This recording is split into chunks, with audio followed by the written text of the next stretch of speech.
दोस्तों, कभी हार न मानना एक अद्भुत गुण है जो किसी भी व्यक्ति को सफलता की ओर ले जा सकता है। यह वह शक्ति है जो हमें चुनौतियों का सामना करने और अपने लक्ष्यों को प्राप्त करने में मदद करती है। दृढ़ता के बिना हम आसानी से हार मान सकते हैं और अपने सपनों को छोड़ सकते हैं। इस वीडियो में हम कभी हार न मानने की शक्ति और इसके महत्व के बारे में जानेंगे। हम इस गुण के कुछ प्रसिद्ध उदाहरण को भी देखेंगे और सीखेंगे कि हम इसे अपने जीवन में कैसे विकसित कर सकते हैं। चाहे आप अपने करियर, अपने रिश्तों या अपने व्यक्तिगत विकास में सफल होना चाहते हैं, दृढ़ता आपके पास सबसे महत्वपूर्ण उपकरणों में से एक है। यह वीडियो आपको वह प्रेरणा देगा जो आपको आगे बढ़ने और अपने लक्ष्यों को प्राप्त करने के लिए आवश्यक है। तो आइए इसे आज की बौद्ध कहानी के माध्यम से समझते हैं कि दृढ़ता क्या है और यह हमारे जीवन में कैसे परिवर्तन ला सकती है। एक बार एक बहुत ही दुखी व्यक्ति एक महात्मा के पास आकर कहता है, मैं अपने जीवन से बहुत दुखी हूं। मैं अपने बीवी बच्चों और अपने परिवार को भी खुश नहीं रख सकता। मैं अपने लिए भी कुछ नहीं कर पा रहा। कभी कभी तो मुझे अपनी जिंदगी को खत्म कर देने के भी ख्याल आते हैं। आप इतनी साधनाएं करते हैं, इतनी तपस्या करते हैं, क्या आप मुझे कोई ऐसा मार्ग बता सकते हैं जिससे मैं अपने बुरे वक्त से बाहर आ सकूं? मेरा बहुत बुरा समय चल रहा है। 2 वक्त की रोटी का इंतजाम करना भी मेरे लिए बहुत मुश्किल हो गया है। अब आप ही बताइए कि ऐसे वक्त में मैं जिंदा रहूं तो कैसे रहूं? कैसे अपने परिवार को खुश रखूं? कृपया करके कोई साधारण सा तरीका बताने की अनुकंपा करें ताकि मैं आसानी से समझ सकूं, क्योंकि मैं बहुत पढ़ा लिखा नहीं हूं। अगर आप बड़ी बड़ी ज्ञान की बातें करेंगे तो शायद मैं कभी समझ भी नहीं पाऊंगा।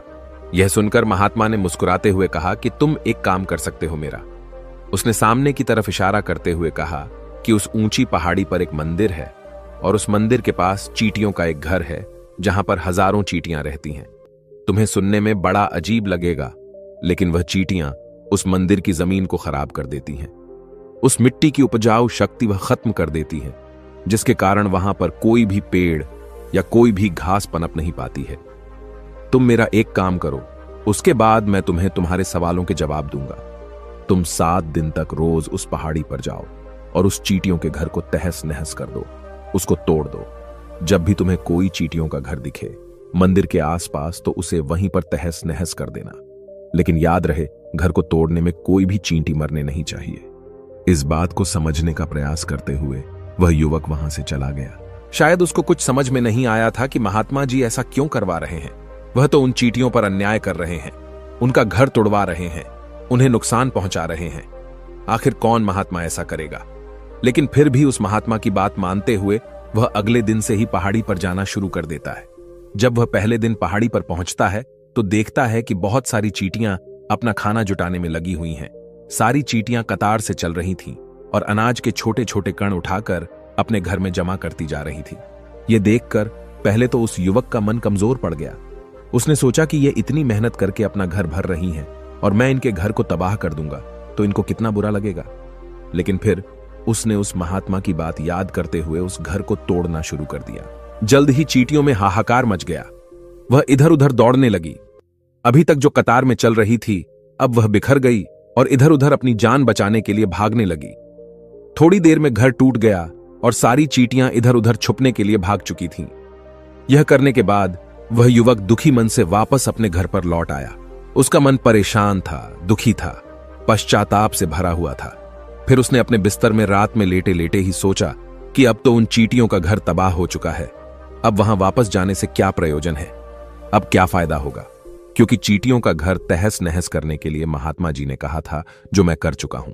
लेकिन फिर कुछ सोचकर अगले दिन उसने फिर से जाने का निश्चय किया और अगले दिन सुबह सुबह उठकर वह वापस उसी पहाड़ी पर पहुंच जाता है। पहाड़ी पर पहुंचकर वह उसी जगह पर पहुंचता है जहां पिछली सुबह उसने उस घर को तहस नहस कर दिया था। लेकिन वह यह देखकर चौंक जाता है कि उन चींटियों ने फिर से अपना घर उसी जगह पर बना लिया था और अब वह फिर से अपने घर के लिए सामान इकट्ठा करने में जुटी हुई थी। उस आदमी को देखकर लगा कि यह चींटियां कितनी मूर्ख हैं। इनको पता है कि कल ही इनका घर इसी जगह पर तबाह किया गया है और उसी जगह पर उन्होंने अपना नया घर भी बना लिया। और यह सोचकर वह आदमी हंसने को हुआ। लेकिन फिर से महात्मा की बात याद करते हुए उसने उन चींटियों का घर फिर से तबाह करना शुरू कर दिया। फिर से उन चींटियों में हलचल मच गई और थोड़ी देर में वह चींटियां इधर उधर अपनी जान बचाने के लिए भागने लगी।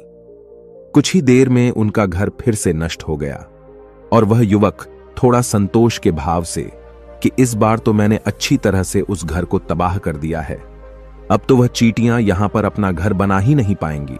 इसीलिए जाने से पहले उसने उस घर पर ठंडा पानी भी डाल दिया ताकि चींटियां वहां पर अपना घर न बना सकें। और इस तरह अपना कर्म पूरा करके वह युवक फिर से अपने घर लौट आया। आज रात में सोते वक्त फिर से वह इंसान यही सोच रहा था कि क्या महात्मा यह सही काम करवा रहे हैं? क्या किसी का घर तबाह करना किसी सिद्ध पुरुष को शोभा देता है? क्या हो अगर वह महात्मा सिद्ध पुरुष हो ही ना? क्या होगा अगर वह मुझे बेवकूफ बना रहे हो? लेकिन फिर उसने निश्चय किया कि मैं अपने काम को पहले पूरा कर लेता हूं, उसके बाद ही पता चलेगा कि महात्मा मुझसे ऐसा क्यों करवा रहे थे। और यही सोचकर वह रात में सो जाता है। अगले दिन सुबह उठकर वह फिर से उसी पहाड़ी की ओर निकल जाता है। पहाड़ी पर पहुंचकर वह उसी जगह पर पहुंचता है जहां पर उसने उनके घर को तबाह कर दिया था, और वह यह देखकर खुश हो जाता है कि वहां पर कोई भी घर नहीं था। सारी चींटियां वहां से भाग चुकी थीं। अब उसने सोचा कि अब मेरा रोज रोज आने का क्या प्रयोजन, क्योंकि चींटियां तो अपना घर बदल चुकी हैं और महात्मा जी ने मुझे 7 दिन आने के लिए कहा था, लेकिन आज तो तीसरा ही दिन है। अब बाकी 4 दिन वापस आने का क्या प्रयोजन? और यही सोचकर उसने निश्चय किया कि यहां से वह सीधा उसी महात्मा के पास जाएगा और उनको यह सारी खबर बता देगा।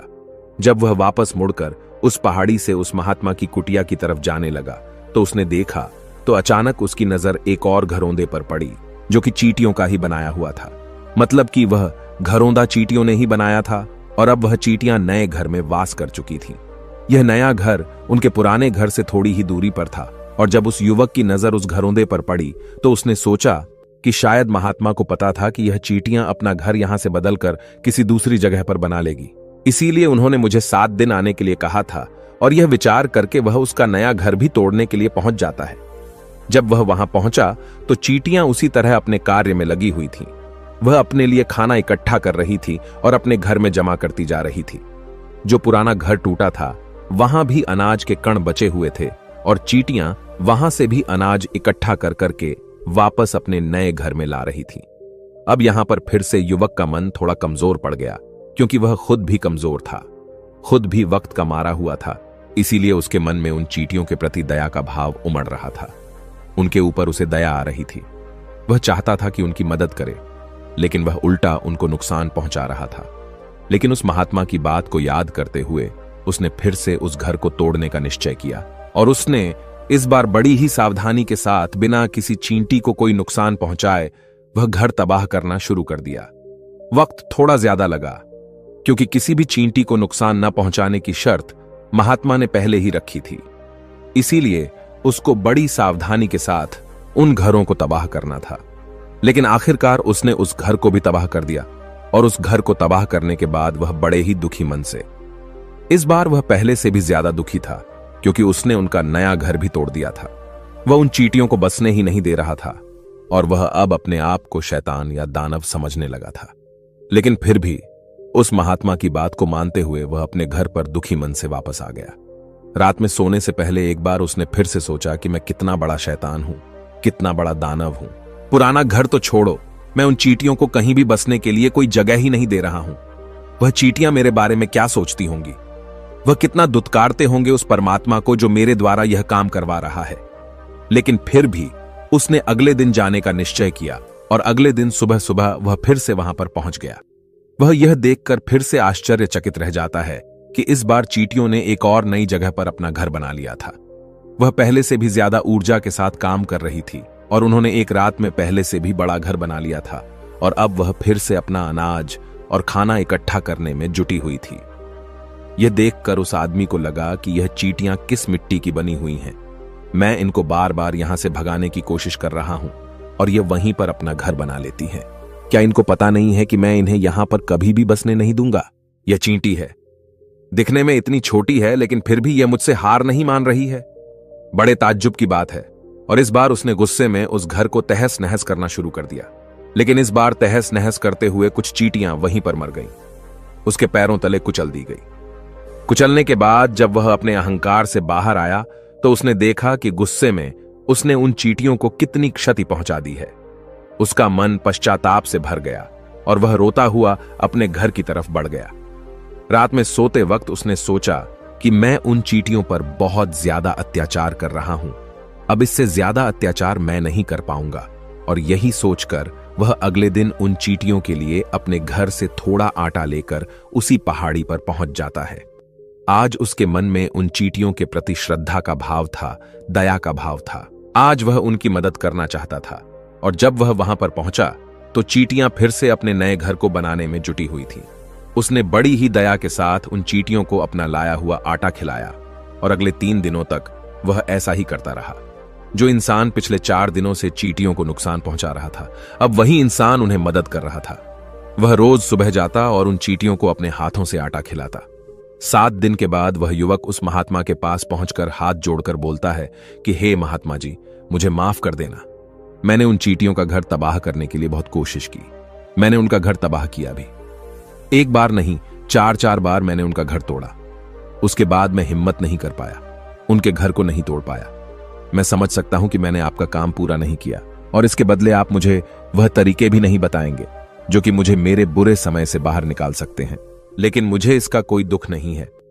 मुझे लगता है कि मैंने जो किया वह सही किया, इसीलिए मैं आपसे आज्ञा लेकर वापस जा रहा हूं। कृपया मुझे वापस अपने घर जाने की आज्ञा दीजिए। यह सुनकर उस महात्मा ने मुस्कुराते हुए कहा कि अरे बेटा, इतनी भी क्या जल्दी, रुको तो सही, जलपान तो कर लो, थोड़ी देर ठहर जाओ, उसके बाद चले जाना। और यह कहकर वह महात्मा उस युवक के लिए पानी लेकर आते हैं। पानी पिलाने के बाद महात्मा उस युवक से पूछते हैं कि तुम मुझे यह बताओ कि आखिर तुम उन चींटियों का घर तबाह क्यों नहीं कर सके। वह चींटियां तो छोटी छोटी हैं और तुम इतने विशाल हो, फिर भी तुम उन छोटी छोटी चींटियों का घर तबाह नहीं कर पाए। कहां है तुम्हारी शक्ति, तुम्हारा बाहुबल? इसका जवाब देते हुए उस युवक ने कहा कि हे गुरुवर, मैंने उन चींटियों का घर तबाह कर दिया था, बार बार किया था। एक बार तो अपने गुस्से में उन चींटियों को भी मैंने हानि पहुंचा दी थी। लेकिन जिस दिन मैंने उनको हानि पहुंचाई, उसी दिन मेरे को लगा कि मैं उनको क्यों हानि पहुंचा रहा हूं, क्यों इनको इतनी तकलीफ दे रहा हूं। और उसी दिन से मैंने उनको नुकसान पहुंचाने की बजाय उनकी सहायता करनी शुरू कर दी। यह सुनकर उस महात्मा ने कहा कि यही तो सीखने की बात है। एक छोटी सी चींटी हमें जीवन का संदेश दे जाती है। मैंने तुम्हें उन चींटियों का घर तबाह करने के लिए नहीं भेजा था, मैंने तुम्हें भेजा था ताकि तुम उन चींटियों से कुछ सीख ले सकूं। तुम्हें क्या सीख मिली उन चींटियों से, क्या मुझे बता सकते हो?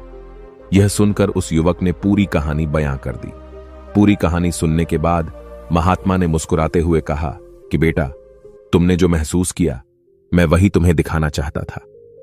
वो ये थी कि तुमने कितनी ही बार उनके घर को तोड़ने की कोशिश की, कितनी ही बार प्रयास किया कि उनका घर तबाह हो जाए, लेकिन वह हर बार अपना नया घर बना लेती थी।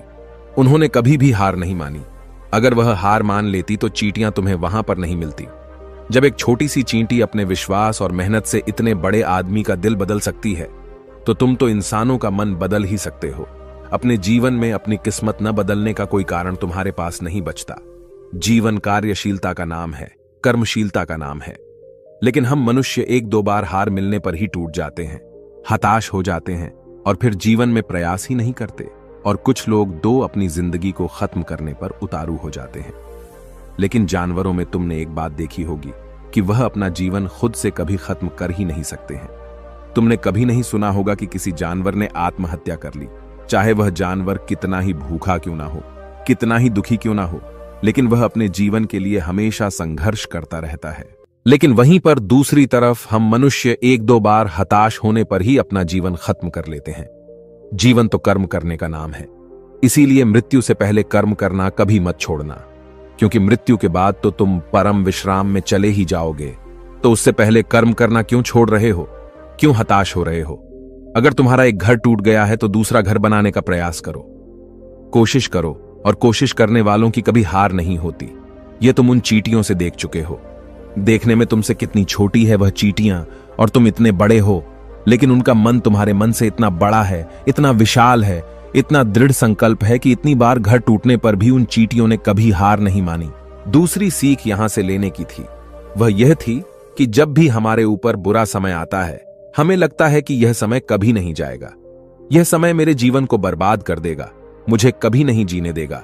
और अपने इन्हीं ख्यालों से, जिनका असलियत में कोई भी अस्तित्व नहीं है, वह सिर्फ विचार हैं, और वही विचार हमारे मन को दुखी कर देते हैं और इसीलिए हम प्रयास करना भी छोड़ देते हैं। लेकिन तुम खुद सोचो कि बार बार प्रकृति हमें दुख पहुंचाएगी, नुकसान पहुंचाएगी, लेकिन कब तक पहुंचाएगी? अगर हम बार बार फिर से उठकर फिर से नया प्रयास करते रहेंगे तो प्रकृति भी हमारे सामने घुटने टेक देगी, और वह भी एक दिन हमारे ऊपर दयावान हो जाएगी, और वह हमें सब कुछ देने लगेगी जिसकी हमने कभी कामना की थी। इसीलिए यह भी कहा जाता है कि बुरा वक्त किसी का भी हमेशा नहीं रहता। तुमने खुद देखा कि तुम उन चींटियों को तबाह करने के लिए पहुंचे थे, लेकिन बाद में तुम्हें उन चींटियों को अनाज और आटा देने लगे। तुम ही उन पर कृपालु हो गए। क्यों हुए? क्योंकि तुमने देखा कि वह चींटियां हार ही नहीं मान रही है। इसी तरह अगर तुम भी अपने जीवन में कभी हार नहीं मानोगे तो एक न एक दिन यह प्रकृति तुम्हें वह सब कुछ देगी जो तुम अपने जीवन में पाना चाहते थे।